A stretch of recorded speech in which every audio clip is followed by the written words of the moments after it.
Ada orang yang percaya adanya Tuhan. Ada pula orang yang nggak percaya adanya Tuhan. Lalu, siapa yang benar di kehidupan ini?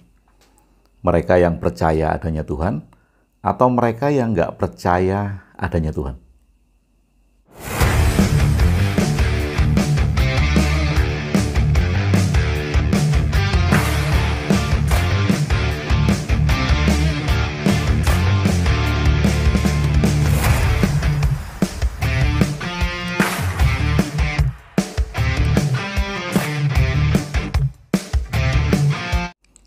Sahabat Batra, Anda termasuk yang percaya adanya Tuhan atau yang tidak percaya adanya Tuhan? Sekarang yang percaya dulu. Anda percaya adanya Tuhan karena warisan atau karena keyakinan yang diturunkan sehingga Anda terpaksa percaya, atau Anda punya pengalaman pribadi sehingga Anda percaya adanya Tuhan? Atau jangan-jangan terpaksa, karena banyak masyarakat yang percaya, ya ikut-ikutan percaya. Atau karena lingkungan Anda semuanya percaya, kalau Anda nggak percaya dikucilkan, nggak punya teman gitu. Jadi kemudian percaya juga. Kenapa? Mengapa Anda percaya? Kalau kita teliti, kita kemudian lakukan bercermin terhadap diri sendiri, Anda percaya adanya Tuhan itu karena apa? Sekali lagi, karena warisan atau karena keterpaksaan, karena menghindari gunjingan, menjaga ekologis, lingkungan, masyarakat, itu Anda takut dikucilkan gitu kalau Anda tidak percaya adanya Tuhan. Karena apa? Karena apa? Atau Anda punya pengalaman pribadi bertemu dengan Tuhan gitu, walaupun itu adalah ilusi Anda, tapi Anda sangat yakin bahwa itu adalah Tuhan. Anda dijamah Tuhan, Anda disentuh Tuhan, Anda dibawa ke hadapan Tuhan gitu, sehingga Anda percaya adanya Tuhan. Walaupun itu ilusi, it's okay. Tapi yang penting itu membawa Anda percaya adanya Tuhan. Nah, kenapa? Ikut-ikutan enggak? Kemudian orang yang tidak percaya adanya Tuhan, ini juga karena apa? Apakah karena ikut-ikutan? Tren gitu. Sekarang karena tren, banyak orang yang nggak percaya, ikut-ikutan nggak percaya.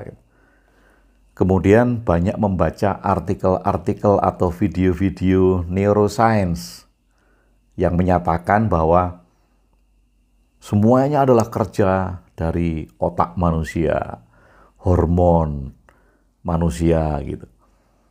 Sehingga nggak ada yang namanya roh, nggak ada yang namanya jiwa gitu, nggak ada yang namanya Tuhan. Jadi Tuhan yang mengatur kehidupan itu bagi neuroscience nggak ada. Dari ilmunya ya, bukan dari individunya. Nah, yang benar yang mana? Atau yang kemudian di dalam hidup ini yang tidak dilaknat, hidupnya itu kemudian bagus, rezekinya lancar, itu yang percaya adanya Tuhan atau yang tidak percaya adanya Tuhan? Kalau kita melihat secara fair, maka dua-duanya itu akan selalu ada. Ada orang yang percaya adanya Tuhan, yang sakit, yang gagal, yang meninggal, yang menderita, ada. Ada orang yang tidak percaya adanya Tuhan, ada yang punya kondisi seperti itu juga. Ada orang yang percaya adanya Tuhan, sukses, sehat, berkelimpahan, dikenal banyak orang. Orang yang tidak percaya adanya Tuhan juga ada yang seperti itu. Jadi yang mempengaruhi kondisi orang hidup di dunia ini apa? dia percaya adanya Tuhan atau dia tidak percaya adanya Tuhan. 50-50 kan. Karena ini merupakan keyakinan, maka ini hak pribadi masing-masing. Ada orang yang percaya silahkan, ada orang yang nggak percaya silahkan. Nah, orang yang tidak percaya adanya Tuhan, tetapi dia berbuat baik, bermanfaat, berguna bagi sesama, tentu itu adalah hidup yang baik. Orang yang tidak percaya adanya Tuhan, tidak berbuat baik, selalu mengganggu, merugikan, tentu itu bukan hidup yang baik. Begitu pula orang yang percaya adanya Tuhan. Mereka percaya adanya Tuhan tapi tidak berbuat baik, tidak bermanfaat, bikin chaos, selalu menentang, menyalahkan orang lain, itu bukan hidup yang baik. Orang yang percaya adanya Tuhan dan berbuat baik, menolong sesama, bermanfaat, tentu itu adalah hidup yang baik. Jadi memang 50-50. Orang yang percaya adanya Tuhan dan orang yang tidak percaya adanya Tuhan, 50-50. Nah, kemudian kalau kita berpikir siapa yang akan selamat di kehidupan setelah kematian? Apakah yang selamat itu adalah orang yang percaya adanya Tuhan atau orang yang tidak percaya adanya Tuhan? Pertanyaannya adalah, siapa yang bisa membuktikan adanya kehidupan setelah kematian dan keselamatan setelah kematian? Siapa yang bisa membuktikan? Siapa yang bisa membuktikan kalau Tuhan itu menolong setelah kematian? Kembali kan, itu hanyalah sebuah keyakinan. Keyakinan.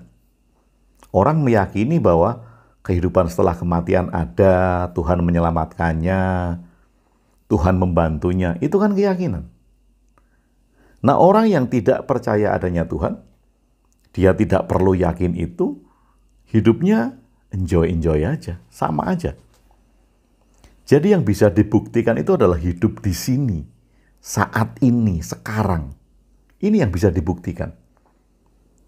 Dampaknya apa? Itu yang bisa dibuktikan.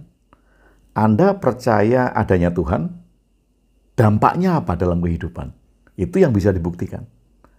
Anda tidak percaya adanya Tuhan, dampaknya apa dalam kehidupan? Itu yang bisa dibuktikan. Nah, kalau dampaknya itu adalah bermanfaat, baik, berguna, dua-duanya ya, kalau dampaknya seperti itu, ya artinya percaya dan tidak percaya itu bukan merupakan hal yang penting. Sekali lagi, percaya dan nggak percaya itu bukan hal yang penting. Karena yang penting adalah dampak bagi kehidupan. Anda boleh percaya silahkan, Anda nggak percaya silahkan. Yang penting dampak hidup Anda di dalam kehidupan saat ini, di sini, sekarang ini apa? Sekali lagi, kalau perkara hidup setelah mati, adanya perjalanan setelah kematian yang disebut sebagai perjalanan roh dan segala macam, itu adalah keyakinan. Dan keyakinan itu subjektif. Orang yang meyakini ya tentu menganggap itu ada. Orang yang tidak meyakini tentu menganggap itu nggak ada.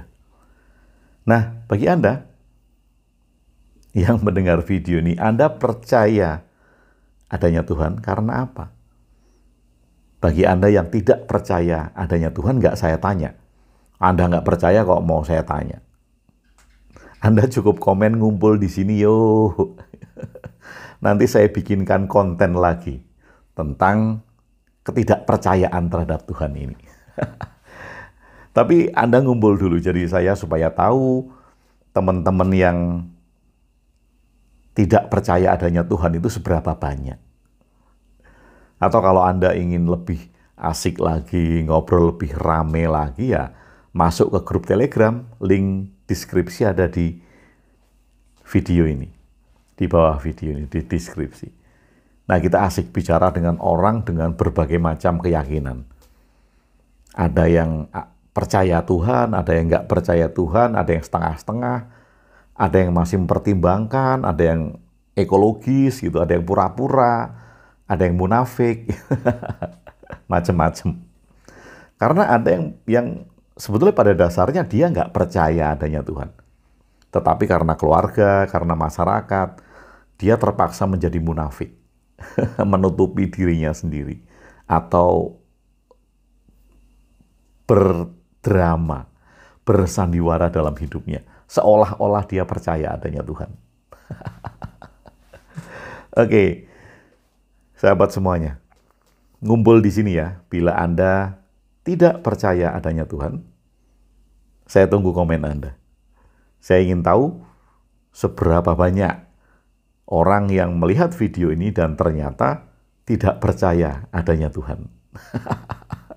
Supaya saya bisa ngomong, membuat konten video yang ada kaitannya dengan tema materi tidak adanya Tuhan itu bisa menjadi beraneka ragam nantinya. Bagi yang percaya adanya Tuhan, Anda nggak perlu marah dengan video ini. Anda juga nggak perlu berdebat.